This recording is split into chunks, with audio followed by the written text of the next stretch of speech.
ଅବସ୍ଥାରେ ଯିବେ ନାହିଁ କୌଣସି ସ୍ୱର୍ଗୀୟ ଆଶୀର୍ବାଦ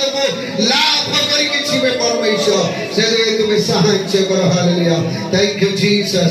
Jesus ହାଲେଲୁୟା ପ୍ରଭୁଙ୍କର ଗୌରବ ଅର୍ଥେ ଉଚ୍ଚ ସ୍ୱରରେ କରତାଳି ଦେଇ ପ୍ରଭୁଙ୍କ ପ୍ରଶଂସା କରନ୍ତୁ ହାଲେଲୁୟା ସେ ମହାନ ପରମେଶ୍ୱର ଧନ୍ୟବାଦ ଦିଅନ୍ତୁ ପ୍ରଶଂସା କରନ୍ତୁ hallelujah Thank you Lord Thank you Jesus hallelujah महिमार योग्य परमेश्वर स्तुतिर योग्य परमेश्वर hallelujah hallelujah hallelujah hallelujah Thank you Jesus hallelujah ସେଥିପାଇଁ ଯୀଶୁ ସେମାନଙ୍କୁ କହିଲେ ଅର୍ଥାତ୍ ଶିଷ୍ୟମାନଙ୍କୁ କହିଲେ ଯେଉଁ ଶିଷ୍ୟମାନଙ୍କୁ ପ୍ରଭୁ ଯୀଶୁ ଖ୍ରୀଷ୍ଟ ଅଧିକାର ଦେଇଥିଲେ ଅଶୁଚି ଆତ୍ମାମାନଙ୍କୁ ଛଡ଼େଇବ ତୁମେ ପୀଡ଼ିତମାନଙ୍କୁ ସୁସ୍ଥ କରିବ ରୋଗୀମାନଙ୍କ ଉପରେ ସୁସ୍ଥତା କରିବ ଏ ଅଧିକାର ଦେଇକି ପଠେଇଲେ କିନ୍ତୁ ଗୋଟେ ଅଶୁଚି ଆତ୍ମା ଲାଗିଥିବା ଗୋଟେ ପୁଅର ଶରୀରରୁ ସେ ଦୁଷ୍ଟ ଆତ୍ମା ସେ ବାହାର କରିପାରିଲେ ନାହିଁ କିନ୍ତୁ ଯୀଶୁ ଗୋଟିଏ ଧମକରେ ତା ଶରୀରରୁ ସୁଚି ଆତ୍ମା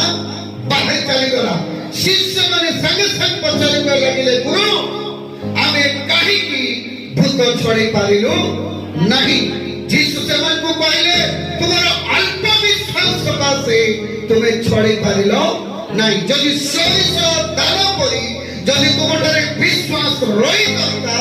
ତାହେଲେ ଏଇ ପାହାଡ଼କୁ କୁହ ସେ ସମୁଦ୍ରରେ ପାଣି ପଡ଼ିଲେ ତାହା ଘୁଞ୍ଚି ଯାଇଥାନ୍ତା ହାଲେଲୁୟା ତେଣୁ ସୋରିଷ ଦାନର ବିଶ୍ୱାସ ପାହାଡ଼ ଘୁଞ୍ଚିବ ହାଲେଲୁୟା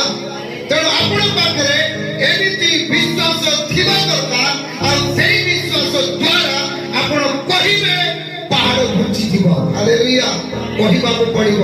ସେଥିପାଇଁ ଦ୍ୱିତୀୟ କରନ୍ତି 4:13 ପଦରେ ଲେଖାଯାଉଛି ଏଣୁ ମୁଁ ବିଶ୍ୱାସ କଲି ଏବଂ କହିଲି କଥା କହିଲି ବୋଲି ସେ କହୁଛନ୍ତି ହାଲେଲୁୟା ମୁଁ ବିଶ୍ୱାସ କଲି ଏବଂ କଥା କହିଲି ବୋଲି ସେ କହୁଛନ୍ତି ସେଥିରେ ଆପଣ ଯଦି ବିଶ୍ୱାସ ଅଛି ସୋରିଷ ଦାନ ପରି ପାହାଡ଼କୁ କହିବେ ପାହାଡ଼ ଘୁଞ୍ଚିଯିବ ହାଲେଲୁୟା ଯଦି ଆପଣଙ୍କ ପାଖରେ ରୋଗର ପାହାଡ଼ ଅଛି ରୋଗକୁ କୁହନ୍ତୁ ଘୁଞ୍ଚିଯିବ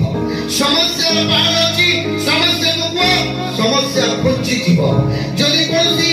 ଦୁର୍ବଳତା ଅଛି ଭୂତ ଦୁଷ୍ଟାତ୍ମା ଅନ୍ଧକାର ଶକ୍ତି ଅଛି ତାହେଲେ ସେ ବିଶ୍ୱାସରେ କୁହ ତାହା ଚାଲିଯିବ ହାଲେଲୁୟା କହିଲେ ଚାଲିଯିବ ରୋଗ ଚାଲିଯିବ ବେରୋଜଗାର ଚାଲିଯିବ ନିରାଶ ଚାଲିଯିବ ପୀଡ଼ା ଚାଲିଯିବ